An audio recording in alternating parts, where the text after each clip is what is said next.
My name is Lydia Mugore. I'm a fourth assistant engineer in Kenya Power. I'm in a section which deals with underground cables, that is high voltage cables. Coming from 11 kV, we have 33 kV, 66 kV, and now there's 132 kV, and recently, like what we are working on, 220 kV.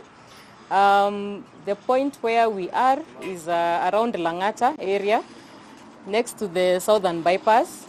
This is a point where the cable that we are working on is running through. The cable is running from a station called Embakasi substation, and the receiving end is City Center substation. The whole cable is around 14.8 kilometers long. We have around 24 manholes. That is between one manhole to the other manhole where we are doing the joints is 600 meters. So the whole line is 14.8 kilometers. So this line is one of a kind for Kenya Power. It is the highest underground cable we have in the system. It's barely new. It's actually around 3 years old. And what happened at this point, there was an attempted vandalism, and the line has been out for quite some time, and the effect has been felt. This line, when it came on board in Kenya Power, load had started to grow. The demand was very high, and we noticed after we had this cable, it became the preferred source for central business area, the CBD area. So this line is very critical to Kenya Power. And now what you're going to see here as we continue, we have a team of Kenya Power, we have our jointers, we are working on reviving a circuit. We will take you through what is going on step by step. So currently what we are working on is a shield break joint, and the shield break joint, we have the process, the procedure. We also have an installation manual that is guiding us. So the first thing, once you're opening the kit, we started by confirming that we have all the parts that are intact, they are there. So we started by measuring the cable, that is identifying the point of reference. The reference point is the point where the two cables are going to join. So we identified that point, and we cut it with using a hacksaw. So once we identified that point for both the cables, we went ahead to now get the measurement. We have a longer side and we have a shorter side of this cable. A longer side is because of one of the parts in the joint that you are going to input into the cable. So that is why we have the longer side. Okay, we are picking from where we left. Remember, we had the whole cable with the semiconductive layer. The whole black area was exposed, was still intact. So now we come to the next portion in this process. So what we are looking at is an exposed cable. We have used what we call a stripping tool. The stripping tool is what we have used to strip off or to expose this semiconductive layer. This black layer is the semiconductive layer that is it is on top of the insulation. Our insulation is made up of XLPE, what we call cross-linked polyethylene. So we are using the measurements. From the measurements, we have said that we measured from the end of the cable, that is where we have our conductor, up to the point where we are stripping the semiconductive layer on top of the insulation. It is 390 millimeters. So we have measured that using our tape and our pencil. We have measured the 390 millimeters point. Then, using another different knife on the stripper, we removed the XLPE, that is the insulation on top of the conductor. So what you can see here is a conductor which has a semiconductive layer on top of it, and then we have now the insulation.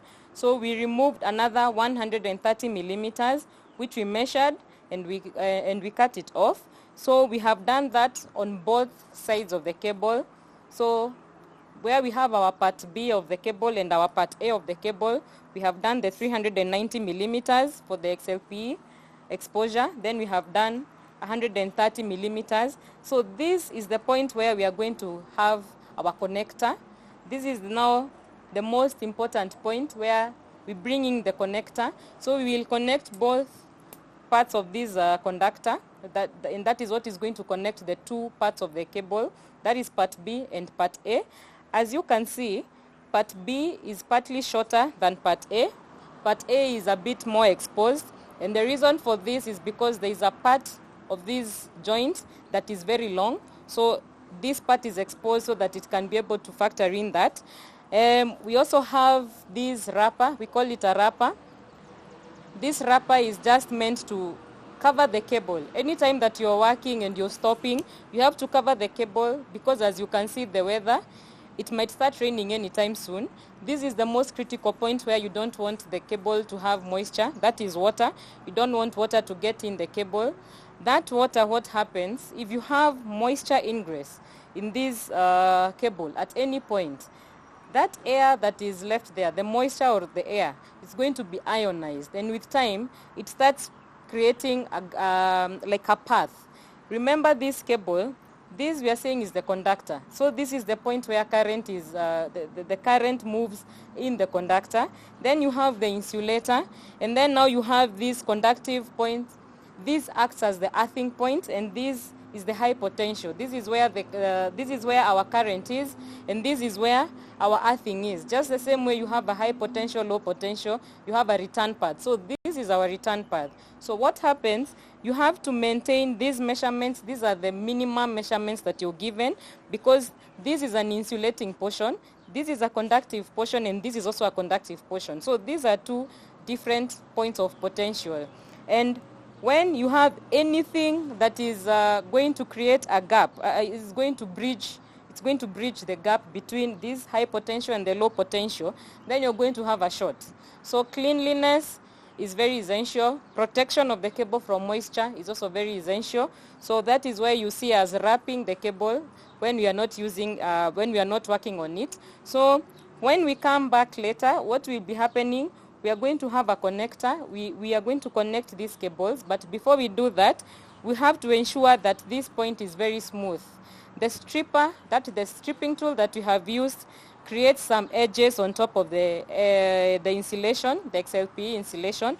So you have some edges. And when you have some edges, that means that if you bring in a tube and you shrink it, it's going to leave some gaps. Those gaps, we call them pockets, and those pockets create it creates like a home for moisture.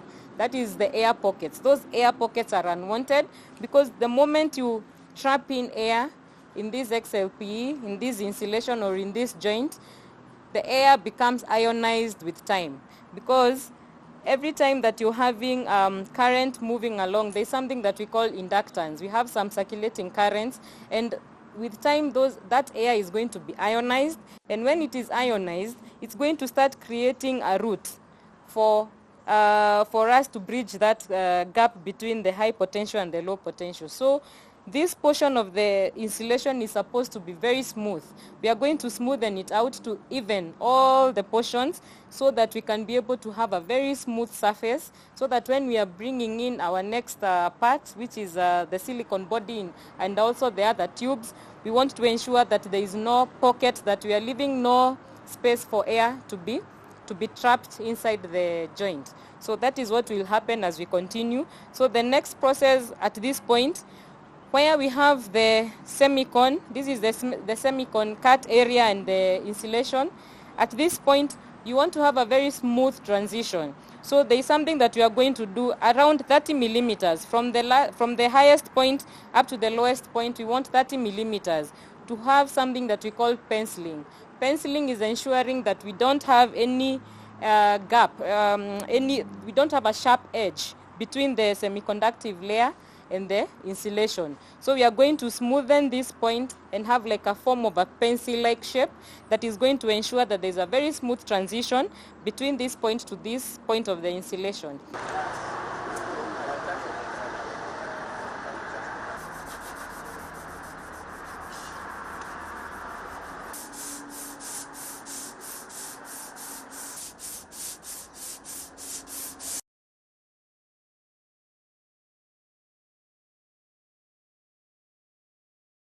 What we have inserted right now is called a cable leader.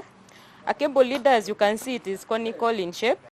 This will assist us to slide in the silicone or the joint body. So once we insert the joint body, because the joint body is circular, so the cable leader is conical. It starts with a smaller thickness, then the thickness comes into contact with the same thickness with our XLP insulation. So that one is just to ease the silicone or the joint body entrance. Now we can continue seeing what we are doing. We are cleaning to ensure that the cable is completely clean, because what he's cleaning now, the white part is the insulation part, the black part is semiconductive.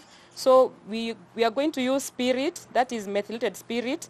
It ensures that the black, that is the semiconductive area, that layer, it does not come out. Because when you're going to see as we slide in the silicone or the joint body, we're also going to pull it back. Any traces of the black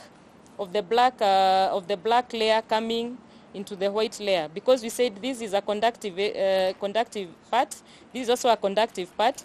Once we create a path, we are going to be creating a tracking path where we will have some flashover. That is like a direct shot from the core all the way to the other conducting part, which is the return path of our cable. So we are now cleaning to ensure that we do not have any particles, any dust that is unwanted. So he's very careful, because once he gets into the black part, he cannot come back. So that is why you can see he's cleaning from the insulation towards the semiconductive part. So that is that compound that they are using is just a cleaning compound. And it has properties that dry very fast. Remember, we cannot use anything like water here, because we do not want to have moisture trapped in the cable. So he's cleaning from the insulation all the way outwards. Also, the tissue that we are using is just the normal kitchen towels, whereby it's not the normal tissue, because we also don't want to leave those white particles. So this one this one absorbs, and it also does not leave the white particles on the cable. We do not want to leave any particles on the insulating part of the cable.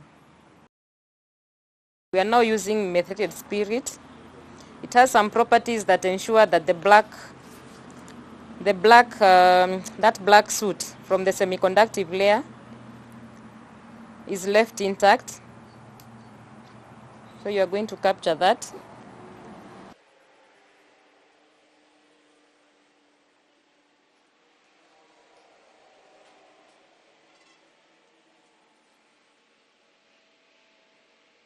So the spirit will ensure that the black soot does not come out.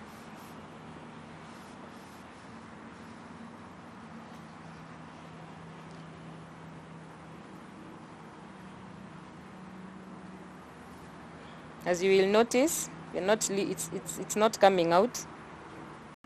So our emphasis is mostly where we have the transition from the black semiconductive layer to the XLP, now where he's cleaning. That point is going to be left exposed when we are inserting the joint body. So at that point, we have to ensure that we cannot see any black soot left on the tissue. So now that we cannot see, we'll proceed. So we are going to measure 75 millimeters from the highest point. Remember, our semicon cut area is wave-like. So our highest point will measure 75 millimeters. Just measure 75. Then we will mark 7.5.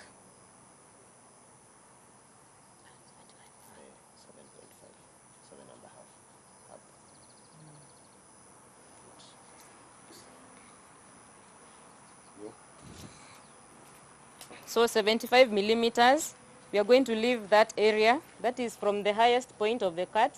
75 millimeters, we are going to leave that area exposed. And then we are going to wrap PVC tape from that point all the way backwards. So that now when you are bringing in the joint body, The joint body is going to be on top of the PVC. What he is now wrapping is a PVC tape.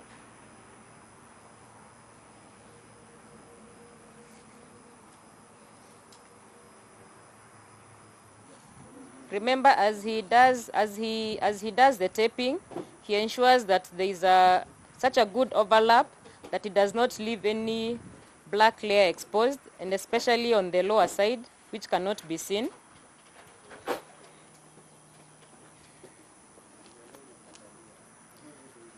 So as he does the taping, the other team there is preparing now the joint body.